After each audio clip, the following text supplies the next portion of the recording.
أعوذ بالله من الشيطان الرجيم. بسم الله الرحمن الرحيم.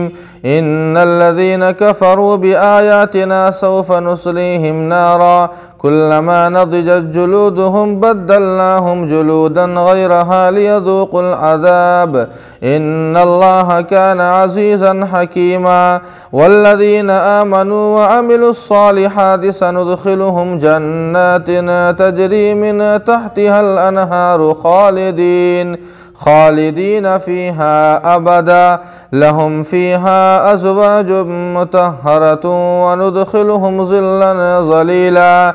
إن الله يأمركم أن تؤدوا الأمانات إلى أهلها وإذا حكمتم بين الناس أن تحكموا بالعدل إن الله نعم ما يعظكم به إن الله كان سميعا بصيرا. يا أيها الذين آمنوا أطيعوا الله وأطيعوا الرسول وأولي الأمر منكم فإن تنازعتم في شيء فردوه إلى الله والرسول إن كنتم تؤمنون بالله واليوم الآخر ذلك خير وأحسن تأويلا. جن لوگوں نے ہماری آیتوں کا انکار کیا یقیناً عنقریب ہم ان کو دوزخ کی آگ میں ڈال دیں گے.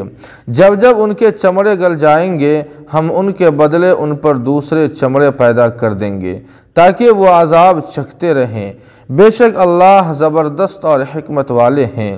اور جو لوگ ایمان لائے اور انہوں نے نیک عمل کیے عنقریب ہم ان کو ایسی بہشتوں میں داخل کریں گے جن کے نیچے نہریں بہتی ہیں. وہ ہمیشہ اسی بہشت میں رہیں گے.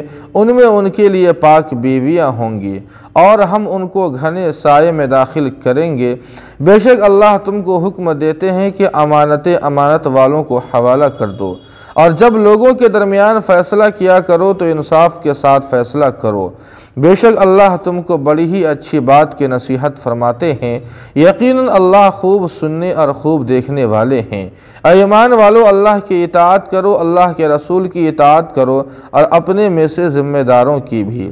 پھر اگر کسی بات میں تمہارے درمیان اختلاف پیدا ہو جائے تو اگر تم واقعی اللہ پر اور آخرت کے دن پر ایمان رکھتے ہو تو اسے اللہ اور رسول کی طرف لوٹا دو. یہ بہتر اور انجام کے اعتبار سے اچھا ہے. ناظرین کرام آج کا جو زمانہ ہے یہ ٹیکنالوجی کا زمانہ ہے اور جدید ٹیکنالوجی کی تحقیق یہ بتاتی ہے کہ انسانی جسم کو جب تکلیف پہنچتی ہے تو اس تکلیف کا احساس جسم کے چمڑوں کو ہوتا ہے نہ کہ گوشت کو. چنانچہ اسی پس منظر میں قرآن پاک کی جو یہ آیت ہے یہ ایمان کو تازہ کرتی ہے کہ یہاں عذاب کو چکھنے اور تکلیف کو محسوس کرنے کی نسبت چمڑوں کی طرف کی گئی ہے نہ کہ گوشت کی طرف. اگرچہ قرآن پاک کا اصل موضوع انسانوں کے ہدایت اور رہبری ہے لیکن جہاں کہیں بھی قرآن پاک نے کائنات کی کسی حقیقت کی طرف اشارہ کیا ہے حیرت انگیز طور پر وہ اس کے مطابق ہے جہاں سائنسداں حضرات علم و تحقیق کا طویل سفر کر کے پہنچے ہیں. اگلی آیت کے اندر اللہ تعالیٰ نے جنتی حوروں کے تعلق سے ایک وصف کو بیان فرمایا ہے کہ وَأَزْوَاجٌ مُطَهَّرَةٌ وہاں پاک بیویاں ہوں گی. پاکی سے یہاں مراد یہ ہے کہ وہاں کی عورتیں تمام حیض و نفاس کی گندگی اور اسی طرح پیشاب و پاخانہ کی گندگی سے بالکل پاک اور صاف ہوگی. اگلی آیت کے اندر اللہ تعالیٰ نے امانتیں ادا کرنے کا حکم دیا ہے.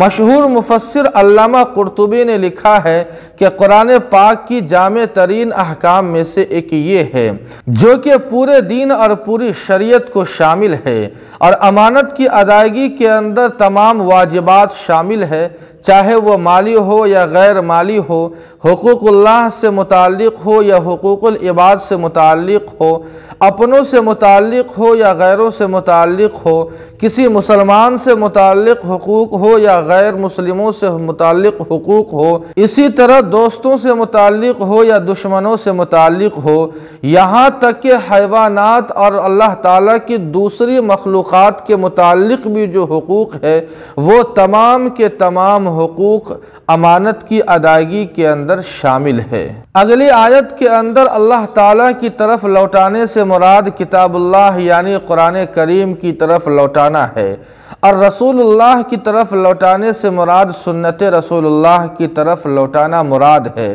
گویا اصل کتاب اللہ اور سنت رسول اللہ ہے۔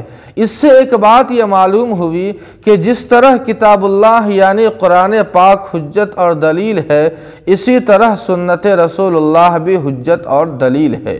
وَأُولِي الْأَمْرِ سے مراد حاکم اسلام ہے جن کی اتباع بھی لازم اور ضروری ہے، لیکن یہ اس وقت تک ہے جب تک حاکم اسلام اللہ اور اس کے رسول کے حکم کے مطابق حکم کرے، لیکن جب وہ اللہ اور اس کے رسول کے حکم کے خلاف اگر حکم صادر کرے تو پھر ایسی صورت کے اندر ان کی اتباع اور اطاعت لازم اور ضروری نہیں ہے۔ آخر میں اللہ تعالیٰ فرماتے ہیں کہ اگر تمہارے درمیان اور حاکم اسلام کے درمیان اختلاف پیدا ہو جائے کہ حاکم کا یہ حکم آخر اللہ اور اس کے رسول کے حکم کے موافق ہے یا مخالف ہے، تو ایسی صورت کے اندر اللہ اور اس کے رسول یعنی کتاب اللہ اور سنت رسول اللہ کی طرف رجوع کرنا چاہیے، اور کتاب اللہ اور سنت رسول اللہ سے جو حکم صادر ہو، جو امر مسلم ہو جائے، جس پر فیصلہ ہو جائے، اسے ماننا چاہیے ہر ایک کو۔ یہ مسلمان کی علامت ہے۔ لیکن قرآن و حدیث سے حکم صادر ہونے اور مسلم ہونے کے باوجود اگر کوئی شخص نہیں مانتا ہے تو گویا یہ شخص مسلمان نہیں ہے، یہ قرآن اور حدیث کو نہیں مانتا ہے، یہ مسلمان نہیں ہو سکتا ہے۔ اللہ پاک ہم سبوں کو عمل کی توفیق عطا فرمائے۔ وما علینا الا البلاغ۔